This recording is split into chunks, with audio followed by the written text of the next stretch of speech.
बेटे को समझाती क्यों नहीं? बहू से बात करने का ये क्या तरीका है? अरे जिसकी जैसी गूंगी बहू अंधी सास। एक परिवार में 5 लोग थे। ओम प्रकाश, उनकी पत्नी सुमित्रा, बहू भावना, बेटा राहुल और एक थी उनकी बेटी प्रियंका। वैसे तो ओम प्रकाश और सुमित्रा के घर में सब कुछ ठीक ठाक था, लेकिन सुमित्रा की एक आदत थी। घर में कुछ भी गलत या सही हो तो वो किसी से कुछ नहीं कहती। और भावना स्वभाव की इतनी सीधी सादी थी कि अगर कोई उसके साथ गलत भी करता तो भी वो उसे कुछ नहीं कह पाती। इसी के चलते प्रियंका और राहुल घर में मनमानी चलाते रहते, क्योंकि घर को संभालने वाली औरतें इस तरह से रहती थी जैसे वो गूंगी और अंधी हो। माँ, मैं अपनी सहेलियों के साथ पिकनिक पर जा रही हूँ। ठीक है बेटा, चली जाओ। और मुझे आने में रात हो जाएगी, देर से ही आऊंगी मैं। अच्छा, कोई बात नहीं बेटा। अरे भावना, तुमको एक बार में समझ में नहीं आता क्या? नाश्ते में फिर से पराठे बना के रख दिए। कितनी बार तुमसे कहा है कि मेरे लिए ढंग का नाश्ता बनाया करो। ठीक है जी, आगे से ध्यान रखूंगी। अरे ये बहू से किस तरह से बात कर रहे हो तुम राहुल? अरे तो और क्या करूं पापा, इसको कही बात एक बार में समझ में ही नहीं आती।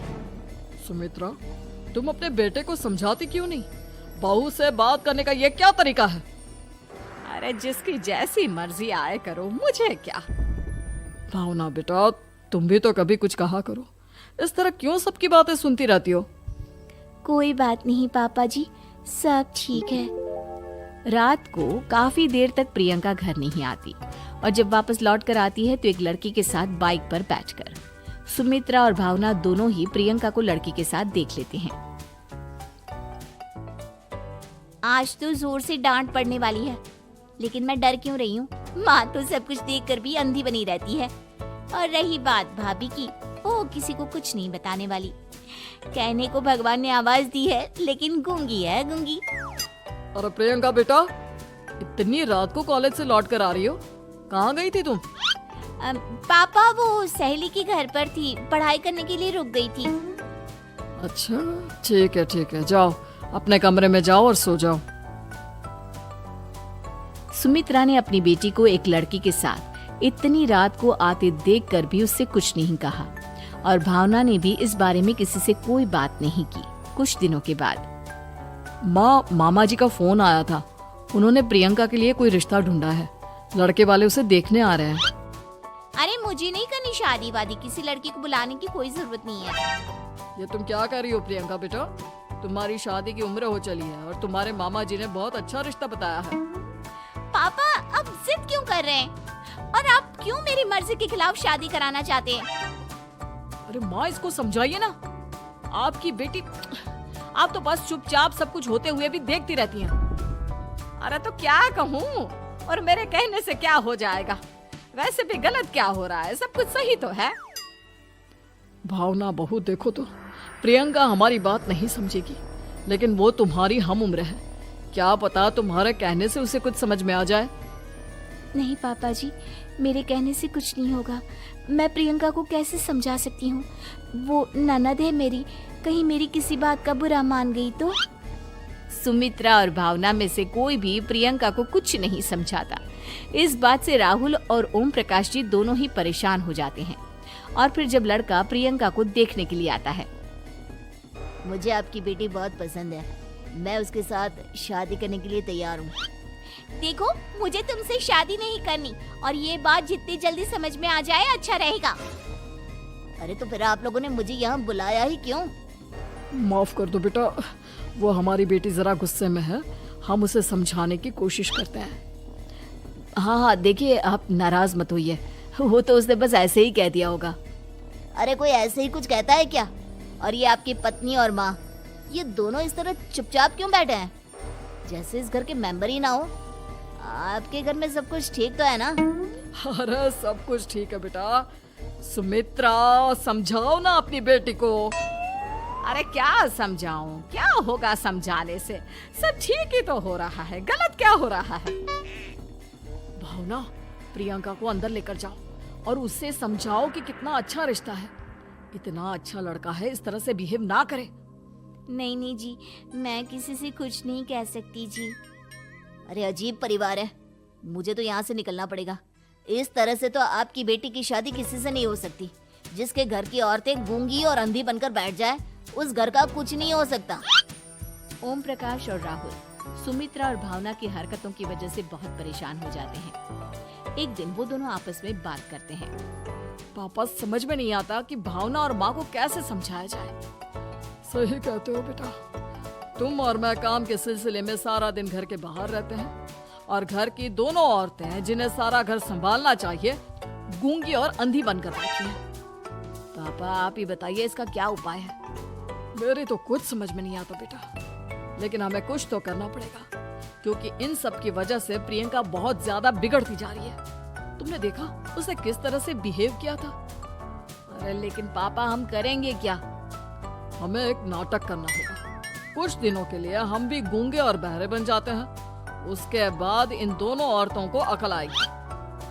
हाँ पापा, शायद आपकी बात ठीक है। हम दोनों हर बार बात को संभाल लेते हैं और इसी वजह से माँ और भावना कुछ भी करने की कोशिश ही नहीं करते।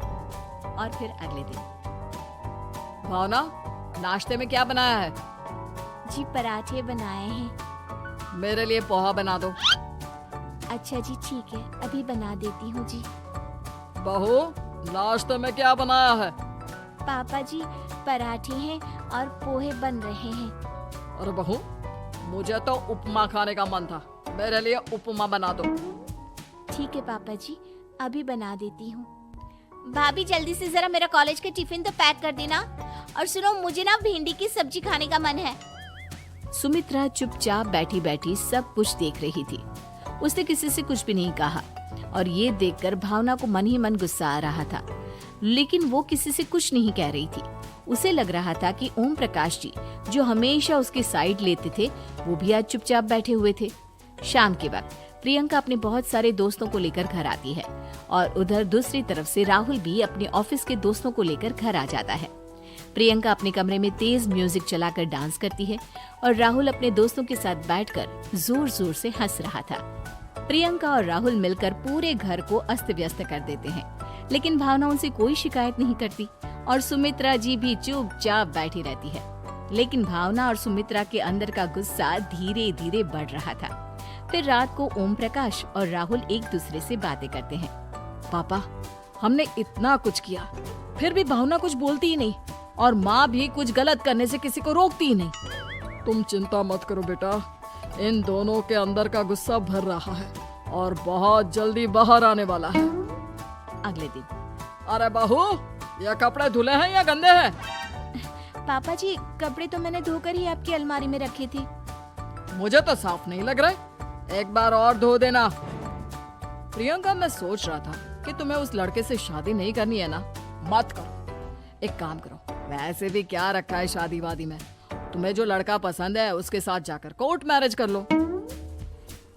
इस बार ओम प्रकाश और राहुल की बात सुनकर भावना और सुमित्रा के अंदर का गुस्सा जाग उठता है।